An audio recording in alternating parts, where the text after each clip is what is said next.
हमारे शानदार स्वागत और आतिथ्य सत्कार के लिए मैं राष्ट्रपति श्री का हार्दिक आभार व्यक्त करता हूं।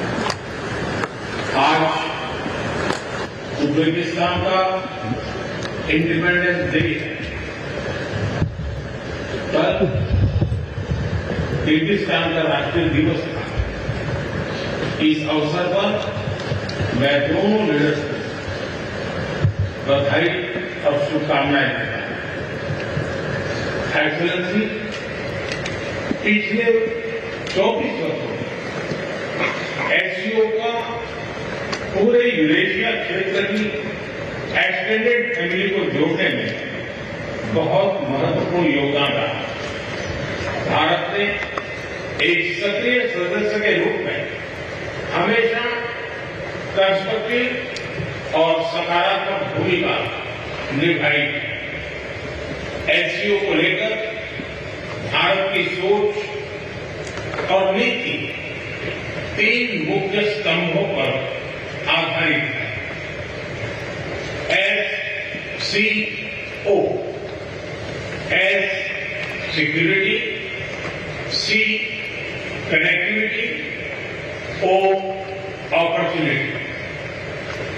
पहले स्तंभ एस यानी सिक्योरिटी के संदर्भ में मैं कहना चाहता हूं कि सुरक्षा, शांति और स्थिरता किसी भी देश के विकास का आधार है। किंतु इस मार्ग में आतंकवाद, अलगाववाद और अतिवाद बड़ी चुनौतियां हैं। आतंकवाद सिर्फ किसी देश की सुरक्षा ही नहीं बल्कि पूरी मानवता के लिए एक साझा चुनौती है। कोई देश, कोई समाज, कोई नागरिक अपने आप को इससे सुरक्षित नहीं समझ सकता। इसलिए आतंकवाद से लड़ाई में भारत ने एकजुटता पर बल दिया। इसमें एससीओ रेड्स की बहुत महत्वपूर्ण भूमिका रही।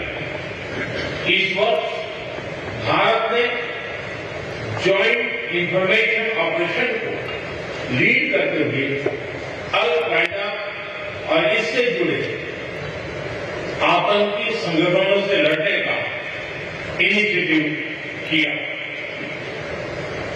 हमने रेडिकलाइजेशन के विरुद्ध समन्वय बढ़ाने और मिलकर कदम उठाने का भी प्रस्ताव रखा। टेरर फाइनेंसिंग के खिलाफ आवाज उठाई। इसमें मेरे समर्थन के लिए मैं आभार व्यक्त करता हूं। एक्सेलेंसी, भारत पिछले 4 दशकों से निर्मम आतंकवाद का दंश झेल रहा है। कितनी ही माताओं ने अपने बच्चे खोए और कितने बच्चे अनाथ हो गए। हाल ही में हमने पहलगाम में टेररिज्म का बहुत ही घिनौना रूप देखा। इस दुख की घड़ी में जो मित्र देश हमारे साथ खड़े रहे, मैं उनका आभार व्यक्त करता हूं। यह हमला केवल भारत की अंतरात्मा पर ही आघात नहीं, यह मानवता में विश्वास रखने वाले हर देश, हर व्यक्ति को खुली चुनौती थी। ऐसे में प्रश्न उठना स्वाभाविक है, क्या कुछ देशों द्वारा आतंकवाद का खुलेआम समर्थन हमें स्वीकार्य हो सकता है? एक्सेलेंसी, हमें स्पष्ट रूप से और एक स्वर में कहना होगा कि आतंकवाद पर कोई भी डबल स्टैंडर्ड स्वीकार्य नहीं होंगे। हमें मिलकर आतंकवाद का हर रंग में, हर रूप में विरोध करना होगा। ये मानवता के प्रति हमारा दायित्व है। एक्सेलेंसी, अब दूसरे स्तंभ सी यानी कनेक्टिविटी पर अपने विचार रखना चाहूंगा। भारत का हमेशा से मत रहा है कि मजबूत कनेक्टिविटी से केवल व्यापार ही नहीं बल्कि विश्वास और विकास के द्वार भी खुलते हैं। इसी सोच के साथ हम चाबहार पोर्ट और international north south transport corridor जैसे इनिशिएटिव पर काम कर रहे हैं। इनसे हम अफगानिस्तान और मध्य एशिया के साथ संपर्क बढ़ा सकते हैं। हमारा मानना है कि कनेक्टिविटी के हर प्रयास में संप्रभुता और क्षेत्रीय अखंडता का सम्मान होना चाहिए। यही एससीओ चार्टर के मूल सिद्धांतों में भी विदित है। Connectivity that bypasses sovereignty, losing trust and meaning. Excellency, तीसरा स्तंभ है ओ यानी opportunity. Opportunity for cooperation and reform. 2023 में भारत की अध्यक्षता के दौरान नई ऊर्जा और विचारों का संचार हुआ। स्टार्टअप और innovation, traditional medicine, youth empowerment, digital inclusion और फेयर बुद्धिस्ट हेरिटेज जैसे नए विषयों को अपने सहयोग में जोड़ा। हमारा प्रयास था कि एससीओ को सरकारों के परे भी ले जाए। सामान्य मानवी, यंग साइंटिस्ट, स्कॉलर्स और स्टार्टअप को भी आपस में जोड़े।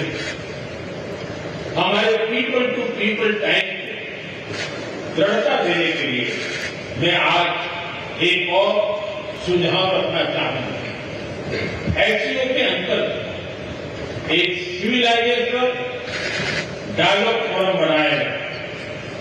इससे हम अपनी प्राचीन सभ्यताओं, कला, साहित्य और परंपराओं को वैश्विक मंच पर साझा कर सकते हैं।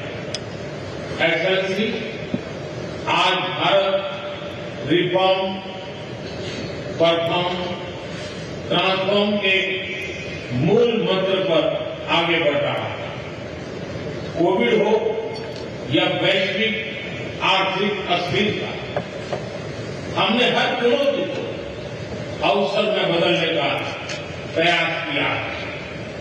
हम लगातार वाइड रेंजिंग रिफॉर्म पर काम कर रहे हैं। इस देश में विकास के साथ साथ अंतर्राष्ट्रीय सहयोग के लिए भी नए अवसर खुल रहे हैं। मैं आप सभी को भारत की विकास यात्रा से जुड़ने के लिए आमंत्रित करता हूं। एक्सेलेंसी, यह खुशी की बात है कि एससीओ भी समय के अनुरूप इवॉल्व हो रहा है। ऑर्गेनाइज्ड क्राइम, ड्रग ट्रैफिकिंग और साइबर सिक्योरिटी जैसे समकालीन चुनौतियों से निपटने के लिए 4 नए केंद्र बनाए जा रहे हैं। हम इस रिफॉर्म ओरिएंटेड माइंडसेट का स्वागत करते हैं। वैश्विक संस्थानों में रिफॉर्म के लिए एससीओ सदस्य आपसी सहयोग बढ़ा सकते हैं। संयुक्त राष्ट्र की 80वीं वर्षगांठ के अवसर पर हम एकमत होकर यूएन रिफॉर्म का आह्वान कर सकते हैं। ग्लोबल साउथ की आकांक्षाओं को आउटडेटेड फ्रेमवर्क में कैद रखना भावी पीढ़ियों के प्रति घोर अन्याय है। नई पीढ़ी के बहुरंगी सपनों को हम पुराने जमाने की ब्लैक एंड व्हाइट स्क्रीन पर नहीं दिखा सकते। स्क्रीन बदलनी ही होगी। एससीओ मल्टीलेटरलिज्म और इंक्लूसिव वर्ल्ड ऑर्डर का मार्गदर्शक बन सकता है।